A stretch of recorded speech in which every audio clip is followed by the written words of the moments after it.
Sebenarnya saya sudah muak untuk membicarakan tentang budok ini ya, budok Hana.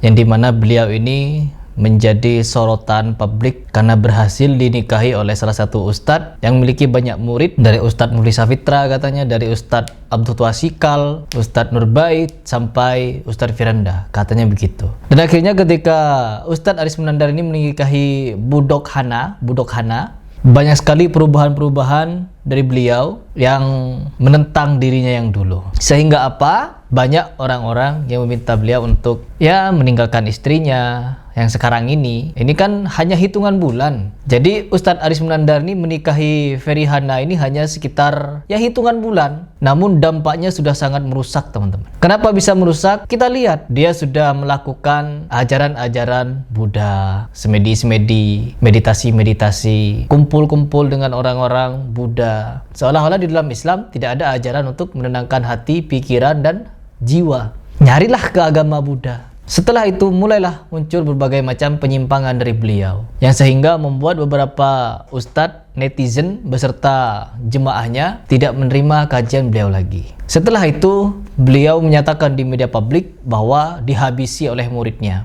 Bahkan demikian semangatnya Abdu ini untuk menghabisi saya. Namun orang-orang yang mengaku-ngaku sebagai murid saya itu demikian semangatnya menghabisi, mencela, membuli secara verbal, dan itu satu hal yang sangat-sangat menyakiti saya. Menghabisi saya, menghabisi istri saya. Istri saya itu orangnya sangat-sangat mumpuni untuk menyampaikan ilmu karena sudah ngaji ke saya, katanya. Setelah dia habisi nama saya dan nama baik istri saya, Dr. Ferry Hana hafizahullahu ta'ala, setelah dia habisi juga semua pengajian istri saya Dr. Ferry Hana, offline ataupun online. Bahkan dia umumkan di medsos kalau istri saya tidak punya kelayakan untuk mengisi pengajian. Padahal beliau sangat-sangat layak untuk mengisi pengajian. Beliau sudah lama belajar kepada saya, baik secara langsung ataupun secara online. Beliau juga mondok di sejumlah pondok pesantren. Kurang layak apalagi untuk berbicara, berbagi kebaikan kepada sesama muslimah. Sesuatu yang salah, jangan diikutin ya. Besok kalau udah punya suami gak usah dipamer-pamerin. Kurang layak apalagi untuk berbicara, berbagi kebaikan kepada sesama muslimah. Apa ini? Hidup bagaimana nih? Baik secara offline ataupun online. Setelah itu, apa yang kita saksikan, teman-teman? Memuja-muji uas-uah. Di mereka yang dihormati hanyalah gurunya mereka saja, syekhnya mereka saja, ustadz mereka saja. Tetapi pada kiai lain di Indonesia sudah banyak ya korban-korbannya, para ustadz yang pernah dijelekkan. Contohnya kita lihat, coba kita flashback ke belakang, bagaimana siapakah yang menyerang Ustadz Abdul Somad. Dulu saya pernah membela di tahun 2017. Coba diingat lagi, siapa yang menyerang? Nah, kemudian mungkin Ustadz Adi Hidayat, siapa juga yang menyerang? Memuja-muji Habib-Habiban, menyatakan bahwa orang kalau sudah menikah jangan untuk memamerkan istri atau suaminya, itu terlarang. Tapi dirinya sendiri bolak-balik posting kemesraan. Innalillahi wa inna ilaihi raji'un. Ucapan tidak sesuai dengan tindakan. Siapa yang sebenarnya munafik? Kemarin Ustadz Munandar ini menyatakan Ustadz Abdul Twasikal itu adalah orang yang munafik.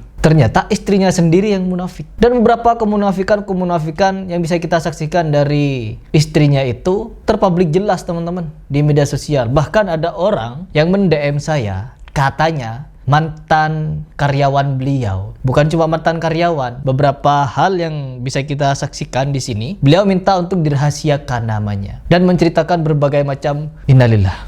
Kalau saya mendengarnya, teman-teman, miris. Kenapa sekelas Ustadz Aris Munandar ini bisa terjebak kepada perempuan semacam ini? Ya, jebakan manusia itu ada beberapa. Tunggu, sebelum kita membahas ini, kita memberikan beberapa opini dulu. Bahwa orang-orang yang bisa berubah ini ada beberapa hal. Yang pertama, karena uang. Siapapun orangnya, dia bisa takluk, bisa berubah pemikirannya, bisa berubah sifatnya karena uang. Terus yang kedua, karena jabatan. Ya, karena jabatan ini bisa membuat orang melakukan apa saja yang belum pernah dia lakukan. Terus yang ketiga, karena perempuan. Menurut kalian mana ini yang paling mendekati dengan Ustadz Aris Munandar. Apakah uang? Ada juga yang berkomentar teman-teman, katanya karena uang juga. Karena si Ferihana ini kabarnya juga punya uang. Sehingga apa, mungkinlah bisa begini-begini. Terus yang kedua, karena perempuan. Terserah kalian. Terus yang berikutnya teman-teman, maka dari itu saya pribadi di sini hanya ingin memberikan tanggapan terhadap komentar dari netizen yang dimana mereka ini mengungkapkan beberapa pengalamannya ketika dekat dengan budok ini. Ya budok ini kita sebut budok lah. Ya budok ini teman-teman dulunya memiliki karyawan. Dari beberapa ini sudah terpublish ya, terpublish di media sosial. Katanya dia punya karyawan yang dimana karyawan ini sudah bekerja dengan dia lalu kecelakaan di tempat dia bekerja. Ya, setelah kecelakaan kakinya terkilir pincang teman-teman. Setelah itu ada kejadian yang mungkin pekerjaannya kurang presisi, kurang ini kurang itu. Akhirnya apa? Resign ya, karena tidak diperhatikan teman-teman. Resign. Setelah resign difitnah macam-macam sama budok itu. Difitnah mencuri uang 10 juta, difitnah ini, difitnah itu. Bahkan ketika dia mau mengambil ijazahnya ditahan, harus ditebus 15 juta katanya. Namun ketika disamperin dengan lembaga hukum atau pengacara, dikasih ya ijazahnya dikasih tanpa orangnya keluar. Ya Allah. Dan ada beberapa cerita lain yang membuat saya tambah miris teman-teman. Katanya budok Ferihana ini dia pernah menikah cerai sampai 8 kali dia menikah sampai akhirnya menikah dengan Ustadz Aris Munandar. Ketika menikah dengan Ustadz Aris Munandar, kita lihat perubahan beliau. Sangat nampak jelas perubahannya teman-teman. Sampai akhirnya apa? Ditahdzir oleh beberapa asatid. Perlu kalian ketahui dan perlu kalian catat, beberapa curhatan netizen yang menghubungi saya, mereka pada kecewa dengan Ferihana ini. Karena apa? Tingkahnya, perbuatannya, sifatnya, fitnahannya, adu dombanya, yang dimana dia seolah-olah menjadi orang terzolimi, padahal dia sendiri yang zolim. Dia yang hobi memfitnah, dia sendiri yang hobi membuat-buat cerita. Karena dia memang muhibbin Habib, yang dimana kita bisa menyaksikan oknum-oknum Habib jago ngarang-ngarang cerita, jago ngarang-ngarang kurofat. Apa buktinya? Ini ada Habib ini yang mengarang-arang cerita bahwa orang-orang Wahabi yang melakukan pemalsuan makam. Ingin membongkar salah satu skenario busuk orang-orang yang bukan Ahlussunnah atau yang kita kenal dengan masyarakat Wahabi. Mereka saat ini lagi melaksanakan operasi hitam atau black ops ya. Mereka membuat situs-situs wali palsu, situs-situs HP palsu, situs-situs makam kiai palsu. Setelah itu mereka akan bongkar. Jadi mereka akan membuat makam palsu, HP palsu, kemudian kiai palsu. Setelah itu mereka bongkar. Nah, mereka framing di masyarakat bahwa lagi marak sekarang makam-makam palsu dan harus dibongkar. Dengan tujuan makam-makam asli, situs-situs asli akan mereka bongkar. Makam Habib yang asli, kiai yang asli, wali ulama yang asli akan mereka bongkar. Nah, seperti itu. Maka waspadalah, kita akan menghadapi situasi yang sangat masif sekali. Tetap solid para kiai, para habaib, para ulama, tetap kita junjung tinggi Pancasila, kita jaga Bhinneka, dan tetap berakidahkan Ahlussunnah wal Jamaah. Waspada. Tuh, keluar dari mulutnya kalau yang melakukan pemalsuan makam ini adalah skenario para Wahabi katanya. Padahal dia sendiri, golongan-golongan dia sendiri, Yahya, Habib Yahya itu. Sudah berapa bukti bahwa dia ini melakukan pemalsuan makam, pemalsuan cerita, pemalsuan kuburan dempet-dempetan, nisan dempet-dempetan, nisan teman-teman. Habib semua, Habib. Ini saya yang memakamkan. Saya ikut memakamkan. Ini tukang gali kuburnya dari sini.